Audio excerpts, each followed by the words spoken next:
Hello, everybody. Hello, Ahmed. Hello, Amin. Ça va? How are How you? is your week going on? But finishing. Finishing. So How was your week, today bro? Great. uh, it was busy, not expected, but it was good. It was good. Yeah. What about you? How is France? Busy too. France is a little bit sick, bro, but it will be okay. Great. So today it will be more about talking about the startups Yeah, in blockchain in Africa.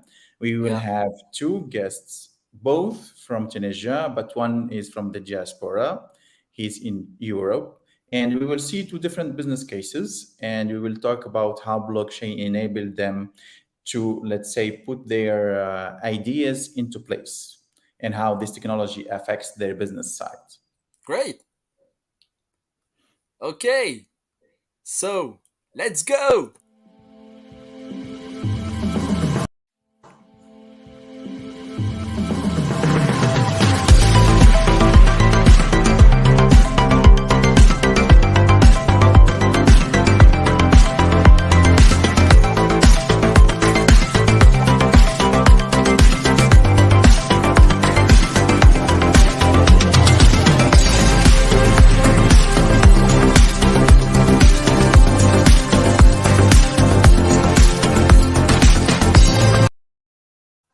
Okay, let's. Our first guest coming into the show, Mohamed Ali. Welcome. Hello, how are you? How are you? I'm Fine, doing and good, you? alhamdulillah. Thanks, very Great. good. Yeah, how about you? Fine. Really happy Bro, to see you on our live show. thanks for inviting me. Aishik. Ça Thanks for va? you coming. All It's good? a pleasure. Who is the second My guest? pleasure. Because we know that you know him. Yeah, I know him very, very well. He's a friend, first of all, and he's a business partner, a very close one.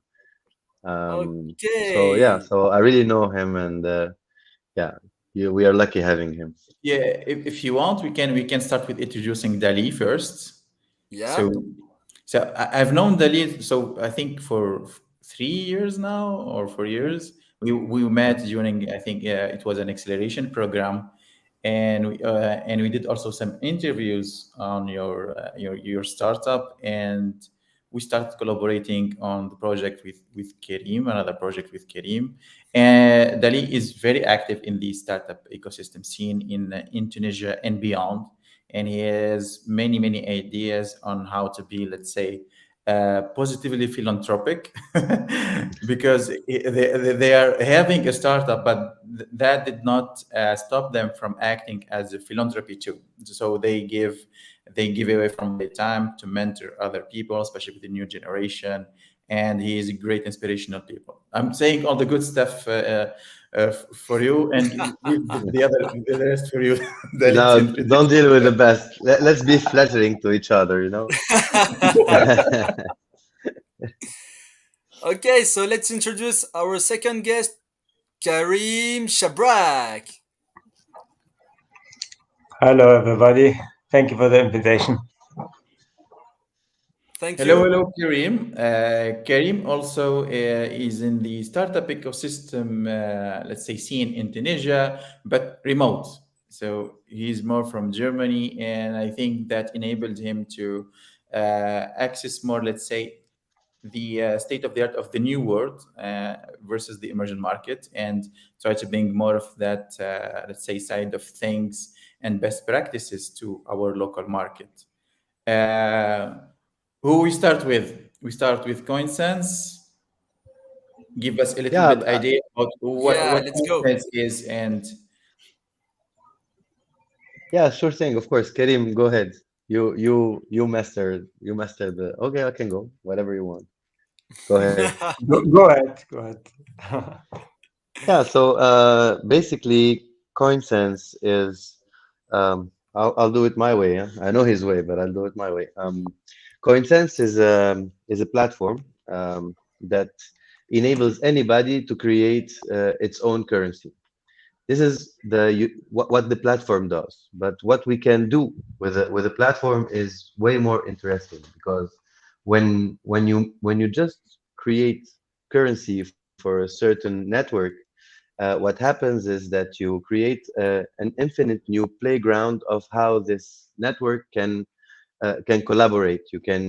We had use cases on collective intelligence. We had use cases on mobilizing diaspora. This is a use case we're pushing hard on right now.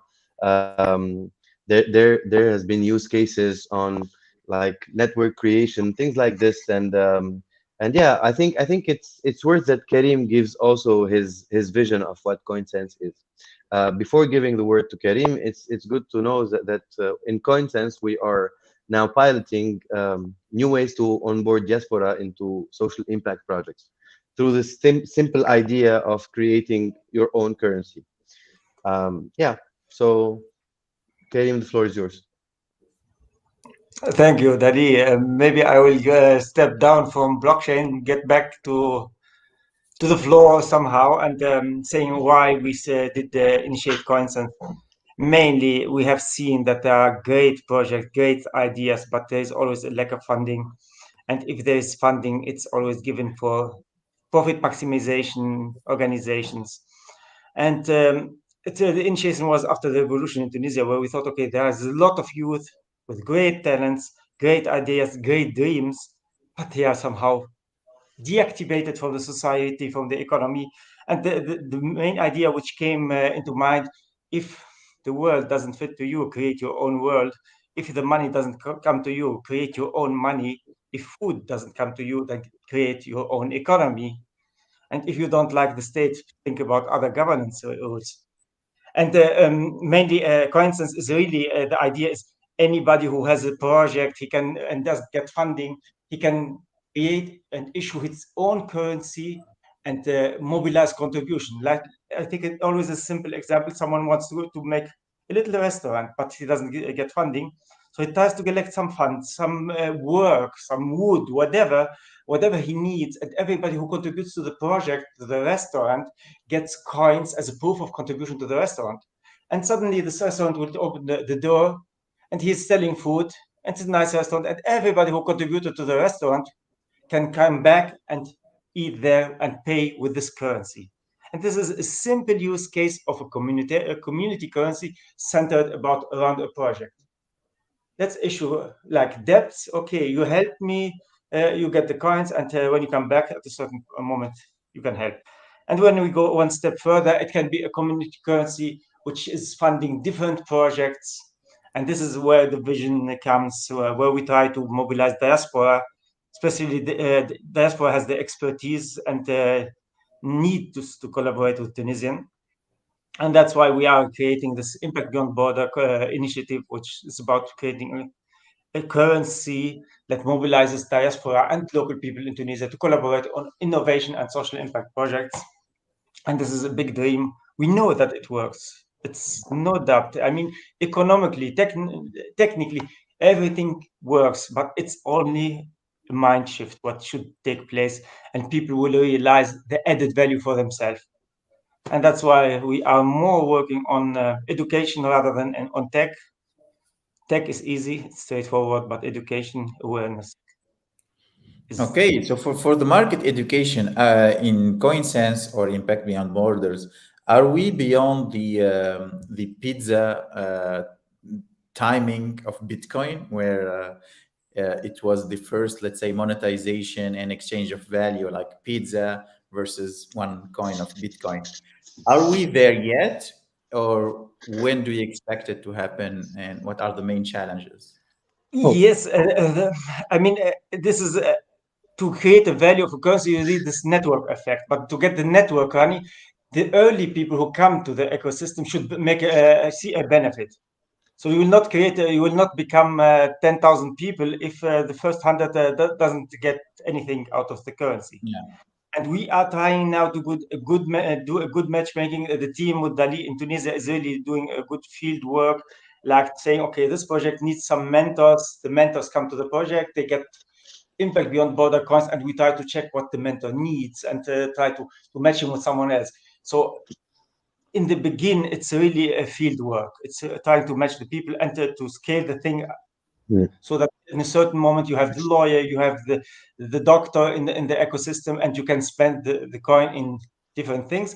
And you have a lot of diverse projects, because if you enter as an IoT expert coming from Harvard, Tunisian, and you want to support, I will not ask you for your money, I will ask you for your expertise. And then you should find the project which needs your expertise. And this is a challenge, of course. Yeah. And doing little steps, but moving ahead. Some yeah, there's something else I want to add on this. Somebody told me that you should avoid bubbles, because when you create something that without any value underneath, you create a bubble, and the bubble, it's something, and it's something that is resonating in my mind right now, and maybe what we are doing on CoinSense is not what is done in what we see as a hype in any blockchain use case that you see in the industry, because we're taking it bottom up. We don't need that mass adoption. We are creating a value, and finally, I think we're doing it the right way, without any judgment on the speed, because creating a bubble is something that is way much easier than creating something that is based on a real value. It takes less time, maybe, and it makes people dream faster. But at the end of the day, we're seeing a lot of bubbles. The idea is that there are strong bubbles. Maybe our children will leave that bubble because it's not going to explode because they're strong. But still, it's a bubble. What we're doing here is we are initiating what people, what we hope people will do without us. Impact Beyond Border is just an initiative that is using the tool slash the mindset of what can a currency, what we call community currency, can do. But what we are piloting is what people can do in any place in the world. And this is why we should maybe like differentiate between Impact Beyond Borders, which is a newborn of CoinSense, and the idea of CoinSense that is meant to be the father slash mother of a lot of initiatives.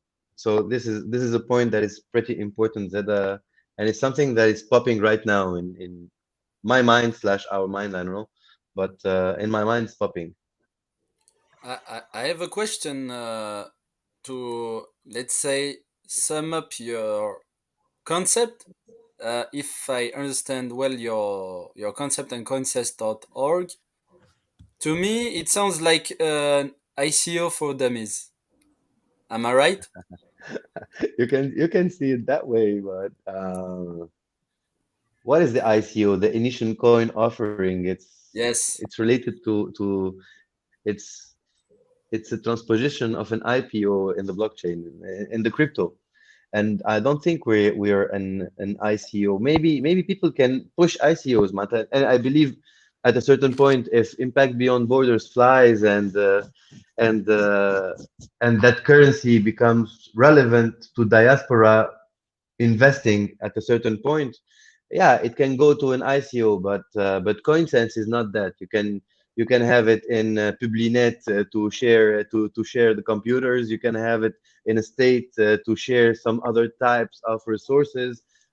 So children of CoinSense can go to whatever it is as a token that can have a value with a real something underneath. So ICOs that will be pushed on with CoinSense, I think they can get strong. I mean, we can see it as it enables even an association or any project to create and if offer a coin. So it's a coin offering. So yes, it's initial, okay, yeah. But I would not say it for dummies. It's for the real world. It's for real projects. and it's for impact, for another kind of economy which is more collaborative. It's not built on fake bubbles and speculation. I would Yeah, rather for the wise people, for people who care about the future. It's ICO for people who care, I would say. for people who cares. But For smart people. when I was saying for dummies, it was for the, let's say, For for everybody. the way It's like a book when you you make want this so to easy for people. yeah, easy Exactly. to Yes. use. So everybody can create. Really, even a little initiative in a street somewhere in Tunisia can issue a coin for doing activities having environmental impact, and the coins can be redeemed in the shops or in the restaurants in the street because they benefit from activities done by children, and even these children can issue in their own ICO. And this is what we want to achieve with coins, and saying whatever activity, whatever thing, you can gather people, create a value, and you can get rewarded through other parties or share the value which you have created together. And this is something which we have to learn, especially in Tunisia and Africa. Prosperity can only achieved by trust and collaboration, and this is something which we are just bringing the tool, building a digital basis for trust and for accounting. But this is what we want to bring somehow. Mm, when you talk about your concept, uh, I see it also as an opportunity for creators, for startups to leverage and to gather some money too, because as you said previously, you're using coins as a way of reassuring investors. Am I right? Exactly. And the good thing in the idea stage, you know it when you have your own project, getting the first someone who does something for you, even preparing a homepage, or it's it takes sometimes years, and beg people, yeah, I have an idea, can you help me? And to say, okay, it helps you a little bit. But if you reward every contributor with coins, saying, okay, I need you because you have another expertise, can you help me? And you get coins. I need a place for 2 weeks. I can pay, instead of paying rent, I can pay it with coins. You can move with your from your idea stage to a prototype stage, or even further, without using first money. So you are like giving shares from the first moment to everybody contributing to the project. And of course, micro contribution. Like you meet me in the restaurant. I like your idea. I don't know you, and I say, okay, I give you 10 euro. I like your idea. How can you reward me? Maybe if you gather in every restaurant 10 euro, you might become a millionaire. If you go eat, often talk to many people. So how can you reward every micro contribution? And this is the token which you will give. And this is really the way how a project can rise from an idea stage to really becoming a company. Yeah. And this is I where we can, see I the biggest can, pleasure.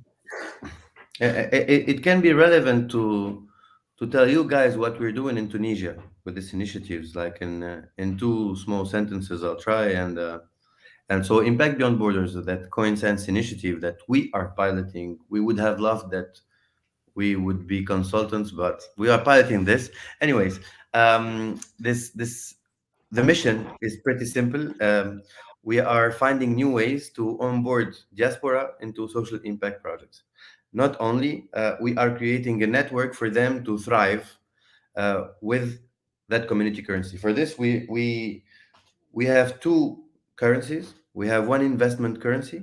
Let's say an investor would be able to invest in a project after screening it in 3-4 clicks, and trace his investments. For now, we are investing for certain milestones, so he can trace the milestone, the proof of execution of the milestone that is promised by the startup or the project or the initiatives or whatever.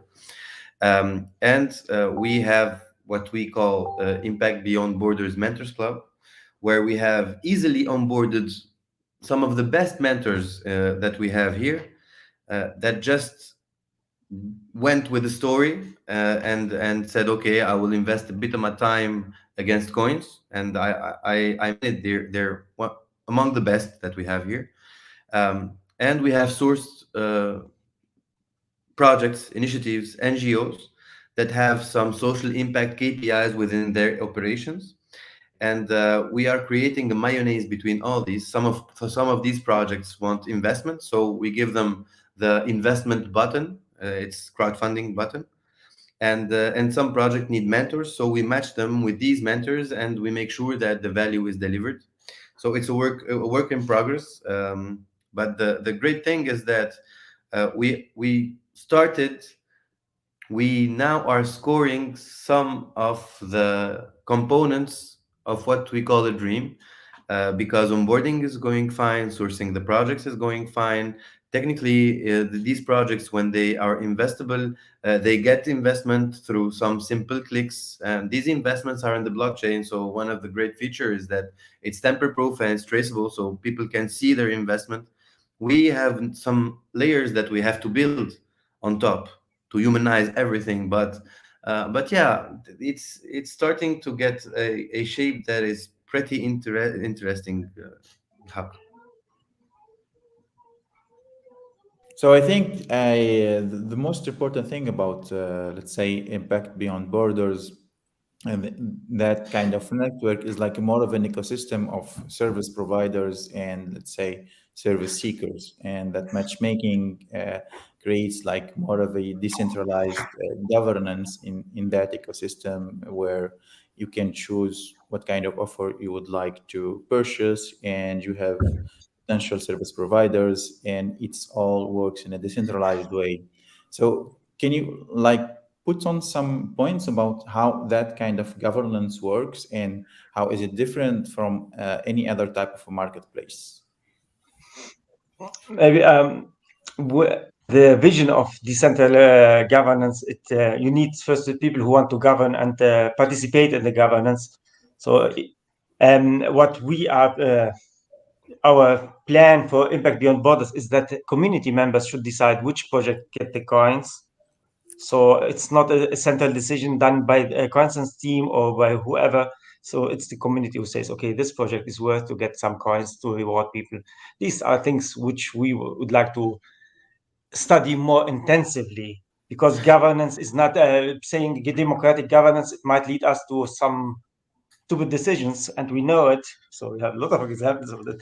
So we have to think how governance should be done. Is it based on certain criteria, giving people more decision rights? It's about the engagement of the people, and this is a research topic in such. So, but Yeah. of course, we see that decentralization of power is the way to go. But let's move step by step and see how the interaction should work, how digital tools or analysis tools or artificial intelligence can enhance the collective intelligence. So we see it as a future thing we can experiment when we have traction, when we have a lot of people interacting in the ecosystem. But yeah, but this is the future. I mean, I don't see in the Yeah. future people sitting in the parliament or national borders in this world. If we are digital and interacting together, there might come something different. So yeah, let's see. And it might like bring back more control over value creation than just like being there and Mhm. being, let's say, pushed by some people Yeah, or that kind of stuff. You will be pushed by your own skills, let's say, exactly. in a way. And even we are always, whatever business model we try to build, it's always clear. Okay, the tech is open source. It's not owned by us, so will never monetize the tech. We will not monetize the platform as such, or the data. We don't have, even as initiator of the platform, we don't have exclusive rights, because we say at a certain moment it's completely decentralized. We have no access to data more than any other user.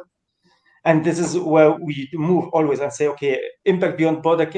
At a certain moment, if the community members say, okay, the ownership rights or something, it's an association which should be created, go ahead, we do it. And this is always in our mind. We try to be careful to not build a business model which might limit this free governance models. And yeah, that's Um, I have a question about the concept. I will ask a basic question so that everybody can understand the goal and the potential of this nice project. To me, it's a revolution what you're doing, guys. Um, I see it as making real good deeds, because we saw the, let's say, the creator side, but you have talked about the mentors. So in a way, for mentors, it's a way of making real their good deeds. Let's say, am I right? Sure thing. Of course, you're right. Not just that, because everybody is looking for something that matters, but sometimes they think they are doing what matters. It is enough to give them something new for them to feel something new. It's just that, man. At a Okay. certain point, um, we are also living in some kind of bubble when a day gets the other day, and maybe you don't have a chance to do some things that matter. What we are doing is what we're doing in an easy way, and we're not asking for nothing free. There is a lot a whole simple model where the value is exchanged in a parallel way, and yeah, you can feel you're doing good, and that's I think a great feeling. It's on our DNA, it's good versus bad, it's something that we can feel. So yeah, Okay. Great. it's a weapon of social impact that we're given, because every stakeholder within the platform have a hand to create social impact. It's not just the projects, even the funder, even the mentor that is investing a bit of his time, and it starts to move when we get enough stakeholders with enough interactions. I think it will move by itself. It will not need us anymore. Well, it can create a big economic value, and we will stay on board then. It's a shift in the way we see return on investment. Yeah, yeah. Vas-y, It's Karim, si not tu only veux, monetary, it's something bigger, it's something larger than just money. yeah, sure thing. Um, it's yeah. Again, it's this is a big bias we're living. I'm a capitalistic guy, huh? So I'm not I'm not like an utopist guy. I leave the floor to Karim on the utopia, but yeah, I think the next generation, with what is happening, will not wait for the luck uh, to feel the fact that they are doing impact. They will go look for it. Maybe they will put um, hundreds more energy than we do, or they will not wait for the luck to be able to do it, to feel it. So we are just, I think we are just, these ideas are not new ideas, but I think there's a momentum that can come, where we become something relevant to these guys, to do something that matters. Mm. And related to the next generation, I think people are first looking for security, which is not given by today's system. And the second thing, what the next generation is looking, and we see today, is they look for freedom. And this mentality of controlling and ownership and all these things, they will be become with the time obsolete, because you have access to everything, because technology will provide you with what you need. So the question is, why should we fight against each other? Why we should have a kind of competition? Let's build what we need easily in an open way and a more effective way. And I don't see in the future that this ownership and profit should be would be become logic, because we know that this economy built on growth is eating the world, and we will destroy the world if we have this pressure of growth. And the thing people are realizing this, and people are realizing also, if I make a lot of money without creating a value, then someone else will pay the bill. And this is this mentality in all generations in US, in the capitalism world. This was okay. Everybody can get rich. No, everybody cannot get rich. If they are too rich, then there is someone who has to work for the money. So and this mentality comes from the expansion, so from the colonialization. But we are in the post-growth economy, so I think profit is something as rewarding for value contribution. Get a fair compensation for your added value. This is fine, but I think in this direction, I hope humanity will move, and it will be forced too late to do it. I will rebound on what you said because we are tackling about the cohabitation between generations. I have a question for you guys. What do you reply to somebody like, let's say, Christine Lagarde, who is kinda skeptic? There is skepticism nowadays on cryptocurrencies and blockchain, and it's, let's say, I won't say the old word because I don't like these buzzwords. I see it bad. But what do we reply to people so Yeah, that they can understand the potential and this the security of the blockchain and the potential of all these technologies under Web 3.0? I Who wa- personally, wanna- I yeah, personally, I see a lot of skepticism, which is well justified. Anonymity in transaction, of course. If you support, like the WikiLeaks founder, because they kept his bank account, it's a good thing to be anonymous.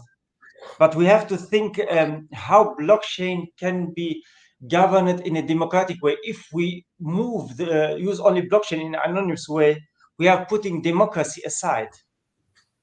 And so we are moving in a wrong direction. So the blockchain, what is allowed to be anonymous, which should be governed based on consensus of people, and these things have to become also into the blockchain, where you have to prove your identity to be able to make this transaction of this kind of currency, where there's a currency which you don't need to prove because of whatever, because it limits your freedom in your country or whatever. So this gap, we have to find it, and that's why I'm not against, but I see that the old world has to work with the new world, yeah. finding better solution for the future world. Yeah, Yeah, I will add also that it's the game.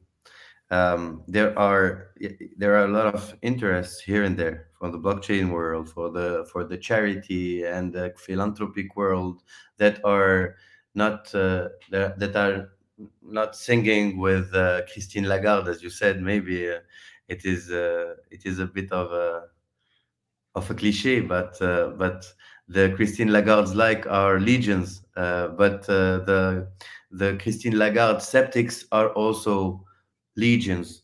So yeah, it's a game, and what we can say with no doubt is that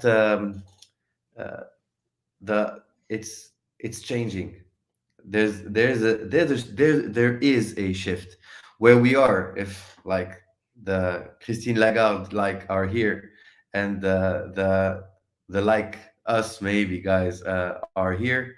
We're not like this, but yeah, it's shifting. This thing is not moving a lot, but this thing is moving in a speed that maybe is frightening to these guys. I don't know, but this thing is our thing is a mess. At a certain point, you have crypto, you have blockchain, you have a lot of things that are happening, you have a lot of disruptive power that is coming in a lot of industries, and industries don't like disruptions, they like their ways of floating, but yeah, yeah, They love their monopolies too. but yeah, at the end, we don't know where the, the end is. Things will happen in a way that things have to change. Um, Somebody said that told me that you cannot change the system. You have to make it you have to create a new system that makes the old one obsolete. And Mm. Exactly. And that's the point. I mean, due to the time pressure, I mean, we have to disrupt the old system. We cannot wait until these old people investing in fossil oil die. Because when they die, everybody will die with them, and we Yeah. cannot wait until the next financial bubble explodes and we have wars because we will die with them. So things are changing very fast. So we have to disrupt them. But our role today is to disrupt them, but to build a better system. So it means I personally, I don't want to pay tax to government, because government is financing army. It's doing a lot of bad things in whatever government. I'm not agreeing with their strategy. It's not green. It's not social. It's old word. I, but if I say I don't want to pay taxes to this old government, I have to find an ecosystem where I pay taxes, where I can contribute to the well-being of everybody. And this is something where the crypto world have to think. Okay, we are not gambling and making for the Lamborghini. It's for the idiots which are maybe dreaming about the Lamborghini. It's anyway not sustainable today. But so we are building something which is create peace in this world. Nobody will fund weapons. Nobody will fund projects which are not based on fossil oil. We have a security system within this the system, that we can fund health, education, and everything. And as long our technical solution, the blockchain world, is not building a holistic approach and trying this piloting this with little communities showing the added value, we will stay in the gap. But as soon we prove that it works, I think in Tunisia we have a president talking about decentralization. We have to show him how it is done, what he's thinking. Yeah, the So technical side of things. And I think one of the best values of what blockchain technology can bring is meritocracy. It's like you have yeah, the merit of bringing value to people, and you have that ownership, and nobody can take that from you. To come up with about where are we now in the wave of adoption, let's say. So last year in 2021, we had over almost 100 million of dollars in startup funding, startups that operate in blockchain technology and that had financing. Those countries are mainly Nigeria. 96% of that funding went to Nigeria, Kenya, South Africa, and Seychelles. The study was conducted by VCCV and Standard Bank. It is on Quartz Africa's website. Now, in the first quarter of 2022, there has been a staggering almost 2,000% more increase of funding compared to last year. So I think now we are like starting to get on top of the wave, and more funding is getting to, let's say, blockchain enabled startups. And we are talking about only Africa. So I think many people are right now, maybe many people are using blockchain enabled technologies, but they wouldn't know about it. And I think that's a good thing, because if you are using your phone and you have 5G or 4G or 3G, you would not care as long as you have network coverage. So maybe what we need like to do is like do more market education on what you can do on the blockchain. It's not only just cryptocurrency, because people are seeing cryptocurrencies, NFTs, and it's most of them are buzzwords, and they don't really provide that much of a, let's say, concrete value to people. And we only see platforms, but we don't see the people behind it, the philosophy, as you explained, Karim and Ali, like to provide more of a peaceful world, because all of this technology is open source. And if we like go back to days when around the 80s, the open source, let's say, uh, paradigm was brought into the world, it's more about like getting that collective intelligence and centralize that in a way to deliver more opportunities through software to all people. That's why Linux, the first 100,000 lines of codes that Linus Torvalds provided to the world, starting what we know today about cloud computing, most of them are operating on open source, and it has shifted a lot of things. So even blockchain uses that kind of server infrastructure to deliver that kind of service. So I think what needs like to more be delivered to the ecosystem is like, this is the philosophy of the blockchain. It's about more giving and having that meritocracy in that the same ecosystem, and it's more of a peaceful, let's say, new version of the world. And you already are talking about industry 5.0, but many people are many let's say, countries are stuck still in the industry 4.0. And I think mainly it's because as the countries that I named, if we take, for instance, Nigeria last year, I think it was in 2020, if you can correct me, Dali Kari, they banned like the use of cryptocurrencies as assets. And after 6 months, they thought, oh, we are making a huge mistake. Let's make it legal. And you see, after just few months, how they are the first number one country funding blockchain startups. And now you see the shift like from 2020, 21, and the first quarter of 2022, like 700,000, almost 2,000% more investing in just 3 months compared to the previous year. And it's just a huge shift in, let's say, this kind of funding. So if I was a VC, I would be afraid. Like the money that we have raised on that, what we're gonna do with it? Yeah, Okay, 100%. guys, we are let's say in the money time. 10 minutes left. I have a last question for you guys. It's pretty classical. How do you see the future of startups in Africa? What would be the proportion, let's say, of blockchain-based technologies startups compared to, let's say, traditional business models, and how do you see the thing? Okay. Danny, you know Africa better than me. Go ahead. Yeah, whatever you see fit, bro. Yeah, go. I can go. What I see in the future, in Africa, first of all, I think it will be way much easier to implement uh, tremendous things in Africa.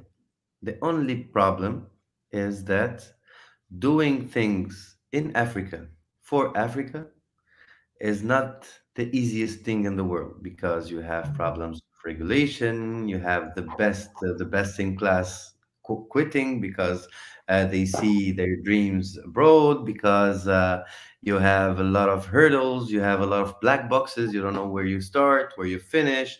um, and there's a little bit of complex as well. You see what we are talking about here. We're talking about changing the world. We're talking about new business models. We're talking about new ways of funding impact and all that. And the thing is that even team-wise, internally, um, if it was in the Silicon Valley, two people in a car working from a car having these ideas, they will find people to back them up because what we are saying is possible at the end of the day. Uh, Starting from Africa, there are like, it's not, we cannot talk about Africa. South Africa is doing great. Um, Kenya and Tanzania are doing pretty well, and you can buy your sandwich from the street using mobile money, and yeah, but most of West Africa, let's say, there are a lot of hurdles and there are a lot of dream breakers. But yeah, we're doing. But to finish, Africa is the best playground ever because of the demographics, because of the youth, because of the dreams, and because of the resilience of these guys that are living in some ways. Uh, they're living a life that nobody from developed country would be able to live. So these are great triggers to see a bright future for Africa. But the number of years, you cannot say. Deja, it's impossible that it happens in a year. You cannot say the number of years, but yeah, I think it's the place to be for the coming 10 years to make something that matters.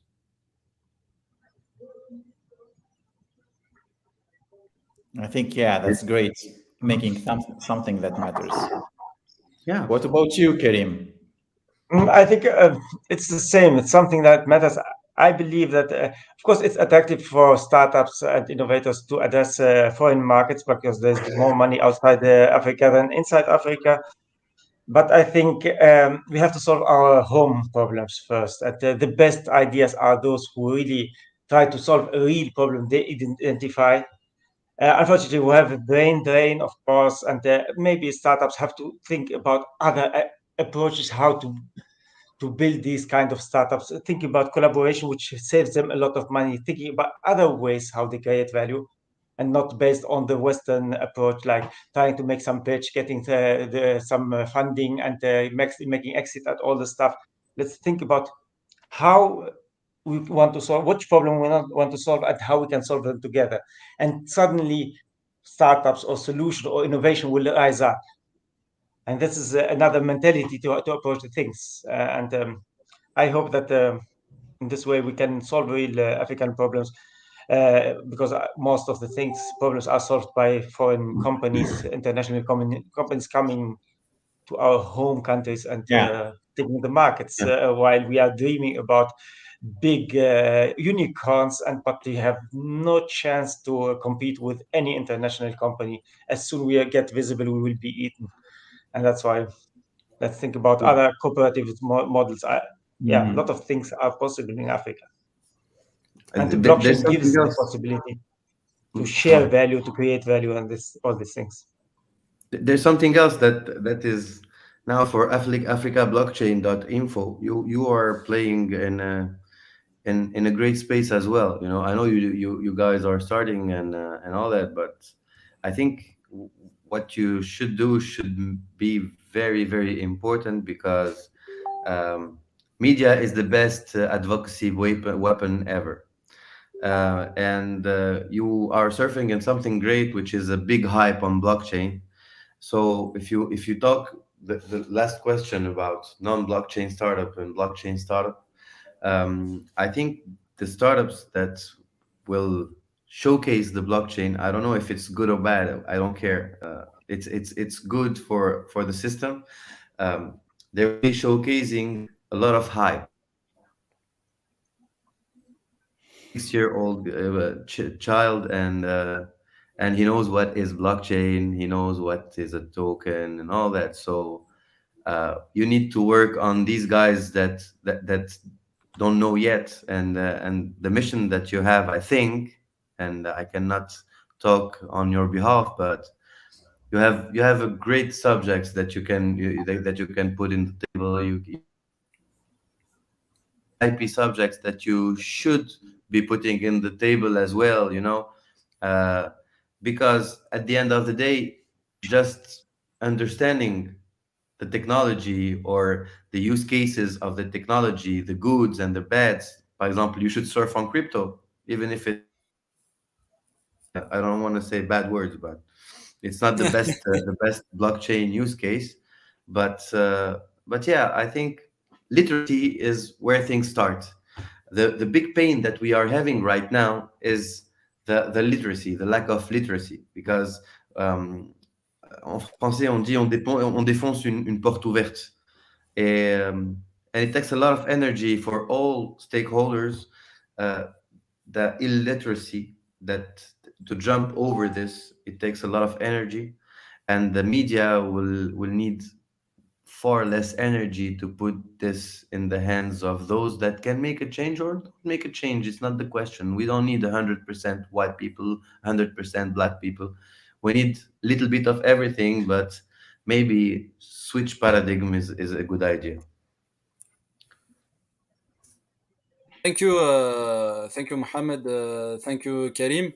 I will let you give us a lesson, a forecast of the future. How do you see the future? How do you see? I don't know.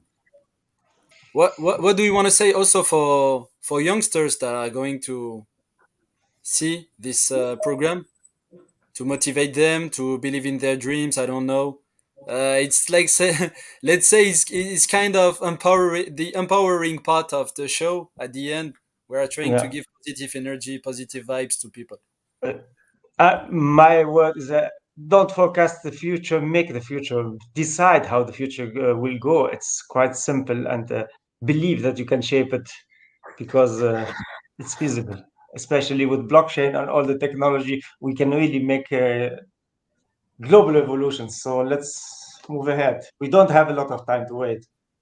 That's it. Yeah. Thank you, Karim. Mohamed. Um, I wouldn't have said it better, but in another thing. It's philosophical. It's a philosophical question. Yeah, it should be. This is a talk that we were having, Karim and I, because when we started, we tried to absorb two things: the philosophy and the complexity. And absorbing the philosophy is always a. You hear me? Absorbing the complexity is always a good idea, but absorbing the philosophy happens to be a bad idea, because anybody can be touched by things that we are saying and thinking, um, but everybody can flee if you talk about transparency, trust, temper proof, all that thing. You lose like 99% of the people that would have been touched by just the philosophy. So I think it's very, very important to talk about good and bad philosophies when we're talking about something that is like future proof. I see it as something that is future proof. I'm living in 2050 in my head. I'm blessed, and it's not all white. It's a bit dark, man. I mean, but still, we shouldn't lose that thing, even if people see us as dreamers, crazy guys, whatever. There should always be a track for these dreamy things that maybe people see as shitty things. Uh, we don't need them. Those things. I can say it's shitty things when I don't want to talk about philosophy. But today we had a chance to explore these visions, and yeah, it was great. Ahmed, if you have something to add before we conclude. Yeah, thank you. Thank you so much, Karim and Dali. You are our first live guests, and we could not be more happier than that for you to join us, like having like the best of both worlds between like startup world and NGOs in a new kind of form, delivering ecosystem of meritocracy through different service providers. And it's very exciting. Time to be in Africa, as you mentioned, and I think maybe we should do more often of this kind of lives, and maybe we should do more of demos of how people can like use this kind of platform, like not just talking about them. So, what do you think, guys? Yeah, sure thing. Fully agree. Yes. Hundred Great, percent. great. So let's plan something out and share it in our page. What do you think? I mean. Yeah, great idea.